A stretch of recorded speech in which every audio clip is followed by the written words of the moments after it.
হেই everyone, আমি প্রিয়াঙ্কা। আমার নতুন আরেকটা ভিডিওতে অনেক অনেক ওয়েলকাম। আশা করছি তোমাদের ভিডিওটা দেখতে অনেক অনেক ভালো লাগবে। আজকে কিন্তু সকাল সকাল উঠে পড়েছি, তার একটাই কারণ, বেটুকে প্রচন্ড ঠান্ডা লেগেছে, আমারও প্রচন্ডই শরীরটা খারাপ, সেই জন্য কিন্তু হসপিটালে যাব।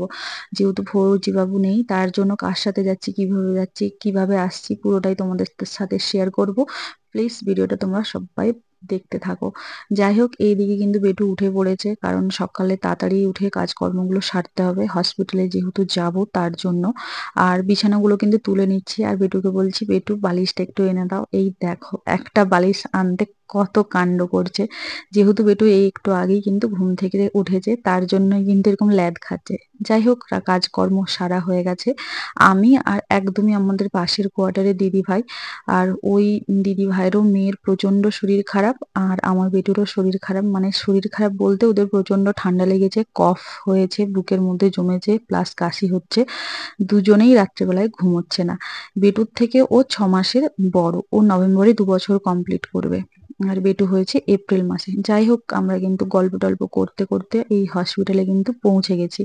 তারপরে দাদাভাই ওখানে লাইন দিচ্ছে একটু টিকিট কাটার জন্য। বুঝতেই পারছো, যেহেতু ওয়েদার চেঞ্জ হচ্ছে, সেই জন্য বাচ্চাদের প্রচুর শরীর খারাপ। আর ওই দুটো বাচ্চাও কিন্তু আমাদেরই কোয়ার্টারের নিচে, সবাই কিন্তু একসাথে এসছি হসপিটালে। ওরা একটু পরে এসছে, আমরা একটু আগে এসেছি। এই যে বেটু কিন্তু প্রচন্ড দুষ্টুমি করে, এই সোজা ঢুকে পড়ছে একটা ইমার্জেন্সি রুমের মধ্যে, তার পিছনে পিছনে রশনি যাচ্ছে। যাই হোক, আমাদের কিন্তু ডাক্তার দেখানো হয়ে গেছে। আমার একটুখানি প্রবলেম ছিল, ওই হাঁটুর প্রবলেম।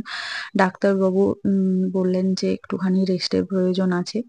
যাই হোক, এটা কিন্তু জিপসি গাড়ি, এটাতে ফৌজি বাবুরা এখানে ওখানে যাতায়াতের জন্য ব্যবহার করে, তার জন্য কিন্তু।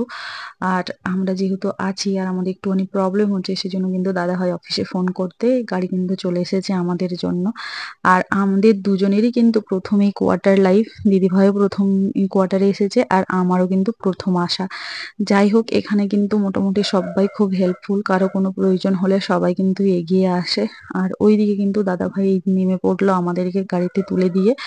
আর হসপিটালটা প্রায় অনেকটাই দূরে, 1-1.5 কিলোমিটার তো হবে। হেঁটে হেঁটে যেতে আমাদের খুবই পরিশ্রম হয়েছে, প্রচন্ডই শরীরটা খারাপ লাগছিল আসার সময়। আর বাচ্চাগুলোর স্পেশালি প্রচুর রোদ দিয়েছে, এই রোদে কিন্তু বাচ্চারা একদম নাজেহাল অবস্থা, দুজনেই একদম ক্যাথ হয়ে গেছে। আর যেহেতু গাড়িতে উঠেছে, একটুখানি হাওয়া খেতে খেতে আমরা কিন্তু প্রায় পৌঁছেই গেছি।